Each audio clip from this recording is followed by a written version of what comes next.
Howdy! Today we're going to show you how to measure moisture content of a sample using the vacuum oven method. And for that we need the help of these aluminum canisters. These aluminum canisters are going to be used to carry the sample into the oven, and we simply have to record the weight of our sample before and after the experiment. It's important to measure that these aluminum canisters should not be touched with our bare hands, because there might be some moisture or some oils in our fingers, and that's going to stay on the surface on these aluminum cans. And since we are measuring with milligram accuracy, that's going to impact the accuracy of our readings. So instead of using my hands, I'm going to use these tweezers to handle the canisters and record the weight. That's the first thing we have to do. So I place the canister with its lid into the scale, and I'm going to record the weight of the canister. In this case, we get 4 decimals. It's going to be 12.7463 grams.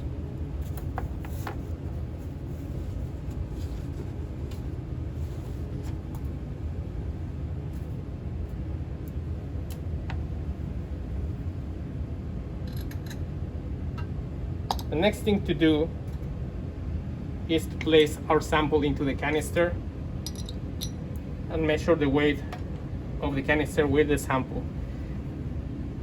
In this case, we're going to use a strawberry, which I have previously weighed. Our sample should be no more than 15 grams. For better results, we should record it in between 10 to 15 grams. I'm slicing the strawberry so as the air inside the vacuum oven is going to be easier to flow and dry out our sample.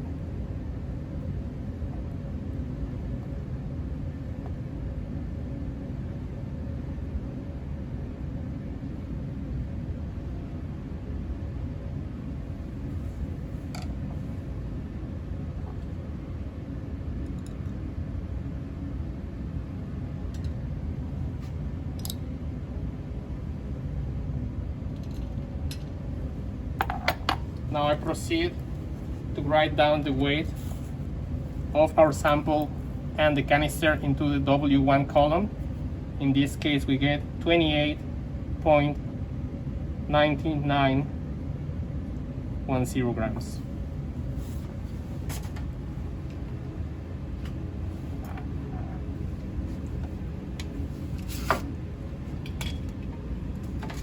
I'm going to use this aluminum tray to transport the canister into the vacuum oven.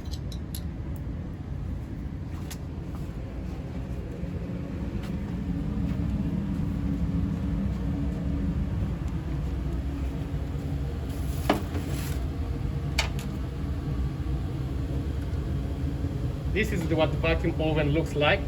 Right now it's set up to 45 degrees Celsius. That's the temperature that we're gonna leave the sample to dry out. So I proceed to load our sample into the chamber. I include the lid because I want it to be at the same temperature when I remove it. I'm gonna close it and I'm gonna record the weight.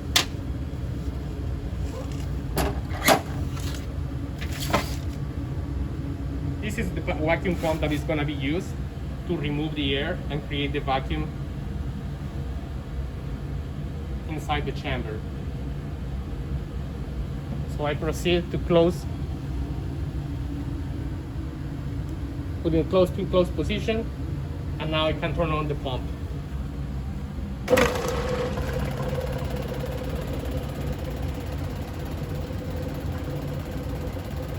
And now we are ready to start the vacuum.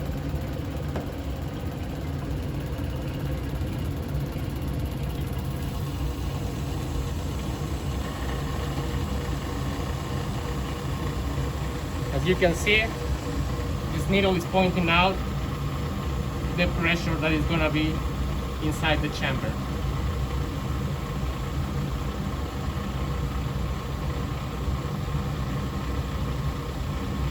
When it reaches the vacuum, I'm gonna leave our samples there for 8 hours.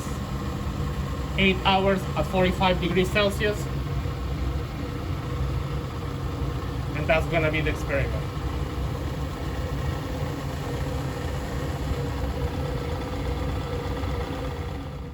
Similar to the vacuum oven method, I have placed some cornmeal samples into the aluminum canisters before, and I recorded their weight along with the aluminum canisters.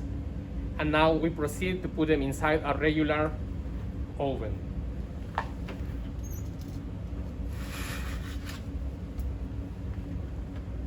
Again, I'm using the tweezers, and I'm pay attention not to touch it with my fingers.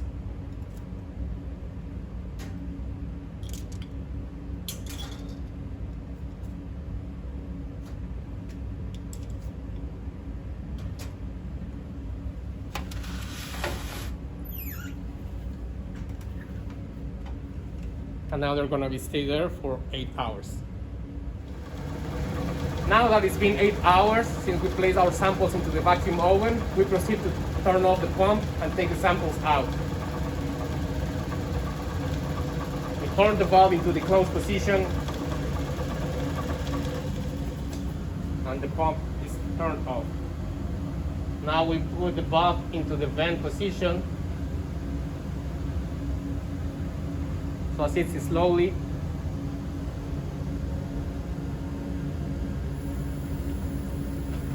breaking the vacuum inside the chamber.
Okay, it's almost there.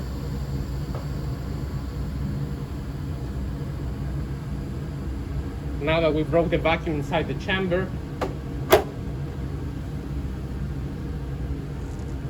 still a little bit, we have to wait. Okay. And we quickly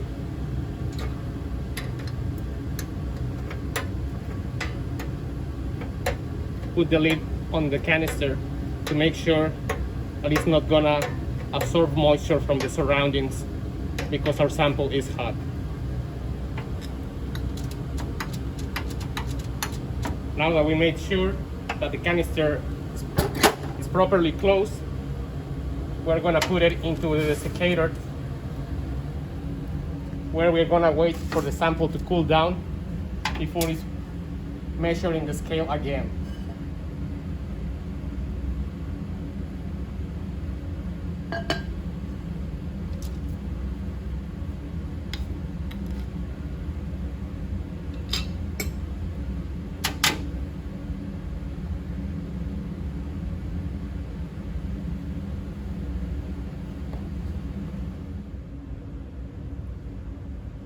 Now that it's been 8 hours inside the oven, we proceed to remove the samples.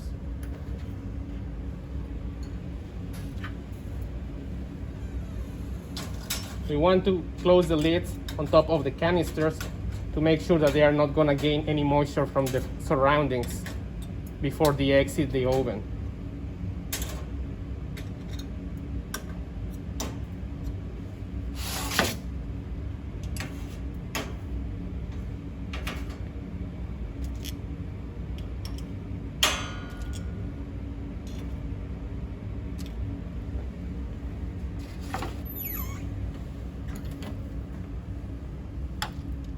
Exactly like we did with the strawberry samples, we want to make sure that the lids are properly placed. And since the samples are hot, we cannot have them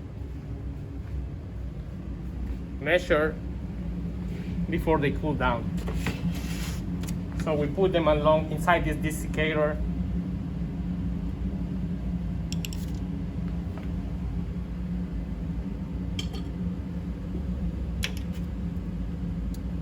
To let them cool down.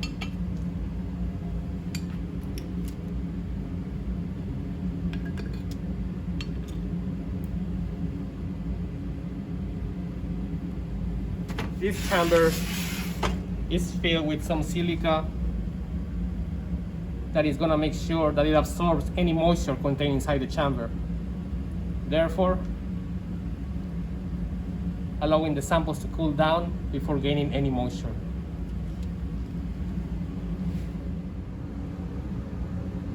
Now that I left my samples cool down for 30 minutes inside the desiccator, I can be sure that they have reached room temperature and they are ready to be measured again.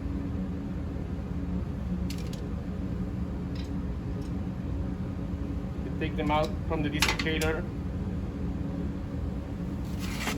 and take them back onto the scale.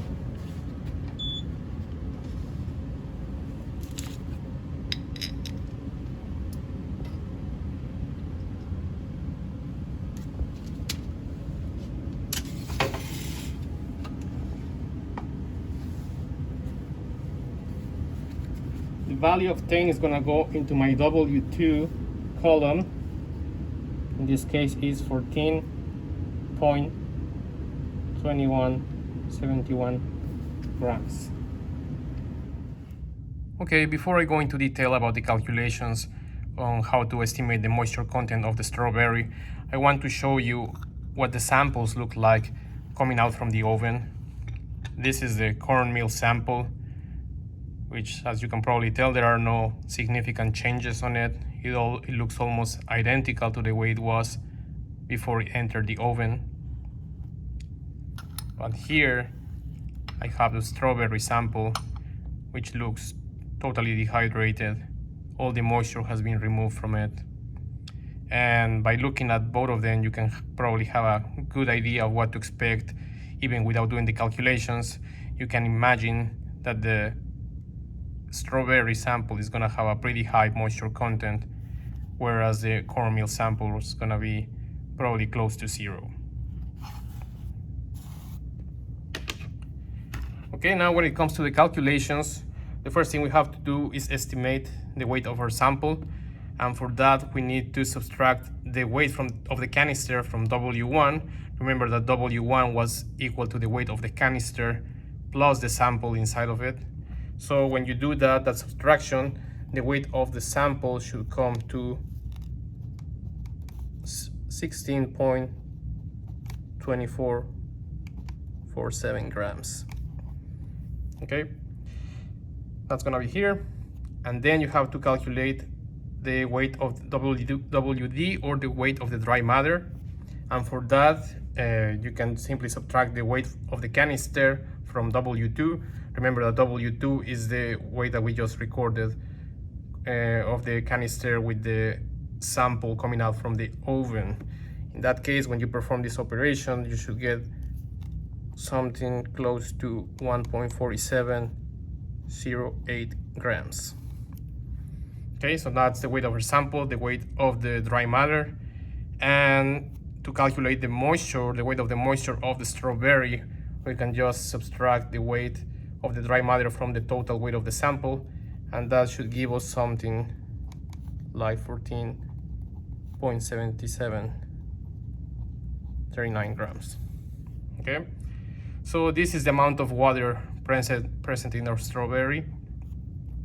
Now you guys follow the formulas from in the handout to calculate the moisture content in wet bases and dry bases.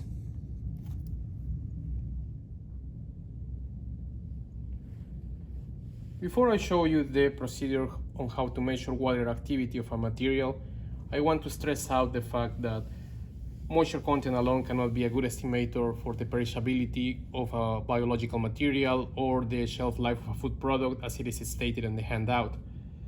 So for this reason, people more often look into water activity as a better indicator, because it provides an idea on the intensity on which the water molecules interact with the rest of the molecules inside of a material.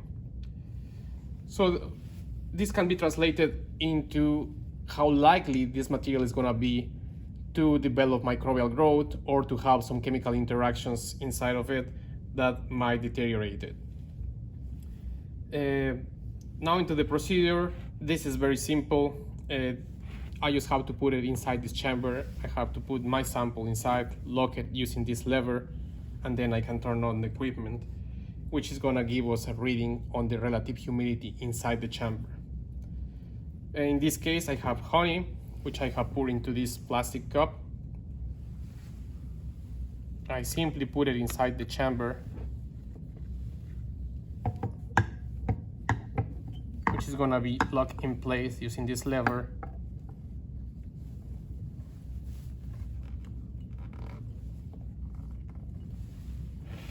And now I can turn on the equipment. I make sure that it's on the input number 1 on the back. Yes, it is.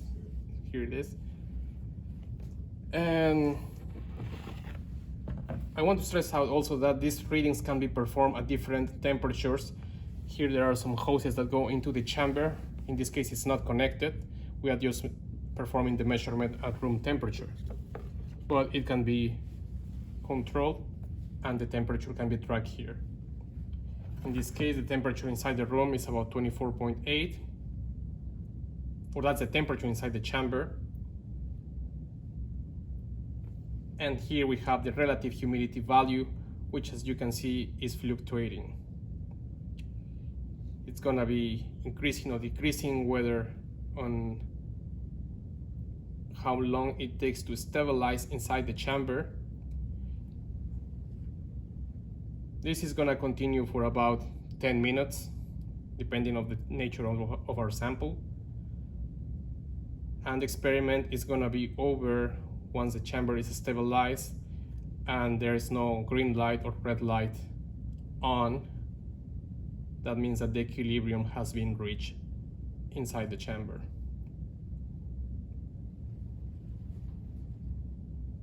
For the purpose of not making this video too long, I'm just gonna edit it and I'm gonna continue. I'm gonna fast forward when it's completely stabilized.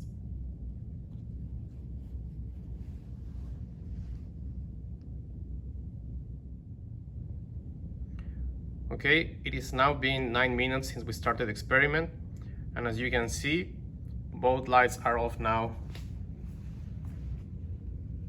meaning that the equilibrium has been reached inside the chamber.